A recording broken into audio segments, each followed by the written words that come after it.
Hi to everyone here. I am a 14-year-old boy living in a very unsafe home and trying to make ends meet. I'm not sure why, but it feels like my parents, Mark and Anna, hate me. Maybe because I'm not the son they were hoping for. I have suffered from a variety of health conditions since I was born, such as asthma, ADHD, and juvenile rheumatoid arthritis, JRA. My severe ADHD makes it impossible for me to remain still for more than 25 minutes at a time. Even as I write this, I'm pacing back and forth in my room, trying to get my ideas straight. But despite everything, I have encountered a few small miracles that have helped me get through the worst of it. I recognize that you're probably asking yourself, what's new? A little child complaining about his parents. But this isn't your normal teenage angst, I promise. Beyond just being tough parents, my parents abuse me. I have to put up with deep-cut comments, dehumanizing comparisons that make me despise my cousin, and an all-around unpleasant atmosphere that makes me dread going home every day. I started writing this essay while trying to get ready for my final examinations. I need as much time as possible to get ready because tomorrow is going to be a huge day. But, as usual, my family had other ideas. To put things in perspective, we have a rigid morning, afternoon, and midnight prayer regimen in our home. My folks called me in for our daily afternoon prayer today as I was getting ready to start studying after school. Without politely asking, they called me a useless psychotic bitch and told me to join them. So I walked out. At this time, we usually pray for 10 minutes, which is manageable for me. My mother, however, felt that we ought to pray for an additional hour and a half today. The problem is that, as an ADHD sufferer, I already find it quite challenging to concentrate when I'm studying. Anything that needs to be memorized is a headache. I have to study 3 times as long as my colleagues do to get the same results. I've made a strict strategy to help me manage my time and help me concentrate on the things at hand. To make sure I studied for the test tomorrow, I had everything planned out for today's study session. Still, my parents place a great deal of importance on grades. When I don't do well, our house sounds like a bomb goes off. There's yelling, insults, and sometimes even physical punishment. Therefore, when my mom decided to extend our prayer time, I realized something was wrong. I tried to explain my situation and proposed that we offer the long prayer at night, as is traditional. I wasn't trying to avoid prayer since I adore my God and am incredibly grateful for the small miracles that have helped me manage my arthritis. But I knew that strain from my study schedule would mean failing the exam, which would make things worse. I pleaded with them, offering many apologies. But every time I made a proposition, I was shot down. No matter how much it interfered with my academics, they insisted that we say the prayer right away. The only thing that came to mind was that I tried to study and pray at the same time by going to my desk, but they refused to listen. However, I discovered that it was almost hard to focus on 2 tasks that require so much attention. When I ended up making mistakes throughout the prayer, things got worse. My dad became mad because I wasn't listening carefully to the prayer and tossed me out of the room with force. Even though something similar had happened before, it nevertheless caused physical and mental pain. After a few minutes, they let me back in, but not before accusing me of being the cause of everything. They tricked me by making it seem like my fault for not being a good boy and for just doing as they asked. They constantly lie about everything to make it seem like I'm the problem and the reason behind our family's troubles. After giving me a long lecture about how I should be attentive and diligent in my studies, they eventually let me go to my room. This was actually pretty good of them, considering how poorly they treat me most of the time. But the fallout is all that's left of me. I tried to pick up my books and start studying, but I couldn't focus.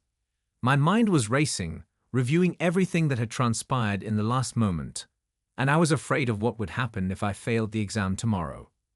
I know that if I don't do well, I'll be subjected to even more humiliation and gaslighting, if not worse. Right now, I have to choose between 2 impractical solutions. I love God, therefore I want to honor Him with my prayers, But I also know that having ADHD requires me to be extremely disciplined. I don't want to disappoint my parents, but it seems like I'm never going to be able to succeed. Was it wrong of me to want to study instead of say that long prayer? To be honest, I'm not so sure anymore. What good is prayer if it's going to interfere with my studies? Working on it at night, when I'm not as worried about school, isn't it preferable? I could thus fully concentrate on both my studies and my prayers, without allowing one to take my mind off the other. However, that's not how my folks see it. They expect me to be perfect and to blindly follow their directions, even if it means putting my own needs last. The real question is, I guess, where do I go from here? How do I handle an untenable situation when I have to continuously decide between my love for God and my need to protect myself from my parents' abuse? I'm fatigued, even if I don't know the solutions. The constant arguments, insults, and pressure to fit in somewhere I don't belong are getting to me. All I want is to figure out how to live this, to get through each day without completely losing myself. Was I then at fault? Should I have followed my parents' request without question, even if it meant forfeiting my study time? Or did I have the right to stand up for what I believed in, even if it meant injuring them? I'm not certain. I understand, though, that I can't keep living this way, always caught between their wants and my needs. All I want is a way to balance my faith with my mental health, some peace of mind in an environment that feels like it's meant to destroy me. Sitting in my room in the low light, I find myself frightened incessantly. The prospect of the decisions I have to make speeds my pulse. This is more about my sanity and my place in a world that frequently seems to be free of my concerns than it is a test, more of a prayer. I consider my colleagues who are free from confronting these challenges. They could concentrate just on their studies or their ideas instead of always fighting the sensation of being dragged in two distinct directions. I recollect flashes of clarity among ambiguity. On other days, though, I felt rather relaxed when a friend saw my difficulties and urged me, or when a helpful instructor saw my efforts and offered support. Especially with the ongoing hostility at home, those days seem far off. They serve as a reminder that life offers more than just survival on this planet of peril. I contemplate also what is ahead. How will this work out? The next world contains what? Is there any way I might break out from this tense and demanding cycle of academic pressure? I feel as though a better existence is far off and that I will never get well. I hope that there is still hope and that I will ultimately get the tools and will required to create the life I wish. For now, though, I'm on my own and am attempting to negotiate these perilous waters with minimum assistance. If I'm always doubting my own discernment, how can I make sensible decisions even if I know the decisions I do now will impact my life later on? It's draining. Occasionally, I query whether my focus is too focused on satisfying others to identify my own route. I want to work out how to combine my religious convictions with my drive for personal development without sacrificing my mental health. Looking back on this period, I hope it will feel as if one chapter in my voyage rather than the full narrative. Perhaps then I will see that there is always hope and a road ahead even in the darkest of circumstances. Even now, I will keep attempting to make sense of everything while holding to the hope that things will get better and that I will one day be able to live a life really mine. If I am tenacious and patient, I am confident I shall at last solve problems and have the peace of mind I so want. I will keep researching new chances for spiritual fulfillment and personal growth as I wait. I can't help but feel worried out while I sit in my chamber in the dim light. My heart quickens at the thought of the choices I have to make. This is not so much a test as it is a prayer, and it is more about my sanity and my place in a world that often seems to be untouched by my concerns. I think of my counterparts who are exempt from having to deal with these problems. They could concentrate purely on their studies or their thoughts rather than continuously battling the feeling of being pulled in two distinct directions. I recall moments of clarity in the midst of uncertainty.